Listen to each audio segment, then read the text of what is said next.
सतयुग। तो सतयुग का आयु है 17,28,000 वर्ष। अब चारों युगों को मिला देंगे, सतयुग, त्रेता, द्वापर और कली, ये चारों युगों को मिलाएंगे तो 4,32,000 वर्ष का होता है।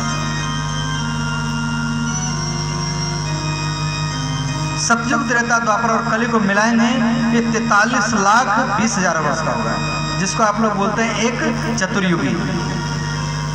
तो अभी जो कलयुग चल रहा है तो ये 28वां कलयुग चल रहा है। हम लोग यज्ञ अनुष्ठान में जब संकल्प करते हैं विवाह शादी में तो अष्टविंशति प्रथम चरणे भारत खंडे आर्यावर्ते इस प्रकार मंत्र बोल करके संकल्प करते हैं। तो अष्ट माने 8, विंशति माने 20।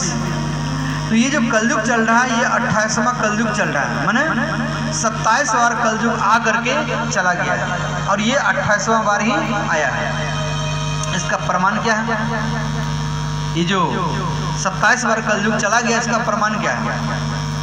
तो आपके गांव में जो टावर है, मोबाइल है, कंप्यूटर है, इंटरनेट है, ये 27 बार आकर के चला गया है और ये 28वां बार ही आया है। हम लोग सोचते थे ये मोबाइल नहीं था, ये मोबाइल कहाँ से आ गया?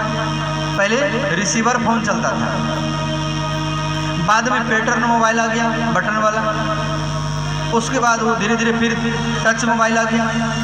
टच में भी 2G, 3G, 4G, 5G अभी चल रहा है। इससे और कौन सा मोबाइल आएगा ये भविष्य पुराण में व्यास जी लिख करके चलेंगे। आप मालूम पढ़ेंगे तो आपको मालूम होगा जो और क्या क्या कलयुग में आने वाला है, परंतु पढ़ने का समय नहीं है। तो ये हर कलयुग में आते हैं और फिर चले जाते हैं और हम लोग देखते हैं तो आश्चर्य करते हैं कि भाई ये मोबाइल नहीं था, मोबाइल कहाँ से आ गया? टावर नहीं था, टावर कहाँ से आ गया? ये हर कलयुग में आते हैं और ये 27 बार आ करके चला गया। और जैसे जैसे ये कलयुग बढ़ेगा तो व्यक्ति का ऊंचाई घटेगा और उम्र भी घटेगा। जैसे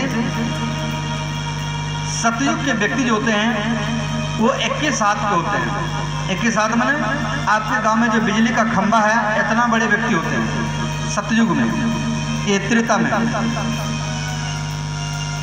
तो सतयुग में 21 हाथ के और त्रेता में 14 हाथ के, द्वापर में 7 हाथ के और कलयुग में व्यक्ति 5 हाथ के होते हैं। और इनका आयु माने उम्र 100 वर्ष होता है। कलयुग में व्यक्ति का उम्र 100 वर्ष होता है।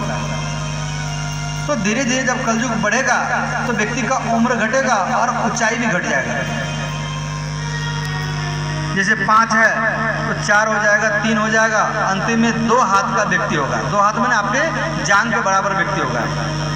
और अभी व्यक्ति 100 वर्ष जीवित रहता है तो धीरे धीरे घट करके 90, 80, 70, 60, 50, 40, 30, अंतिम में व्यक्ति 20 वर्ष ही जीवित रहेगा।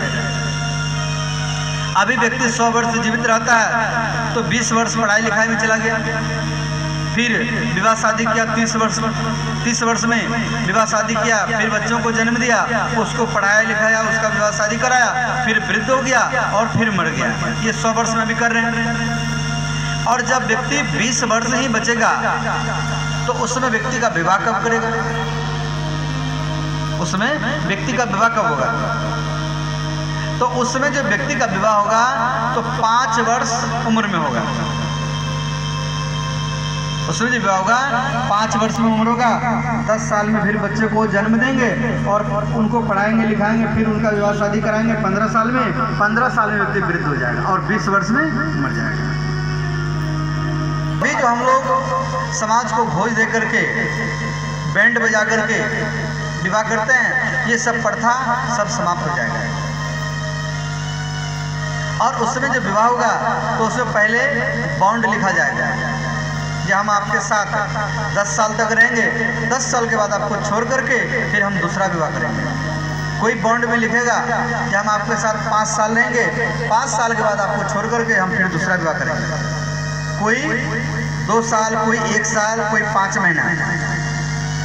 बॉन्ड में लिखेगा हम आपके साथ 5 महीना तक रहेंगे, 5 महीने के बाद आपको छोड़ करके फिर दूसरा विवाह करेंगे। और उस समय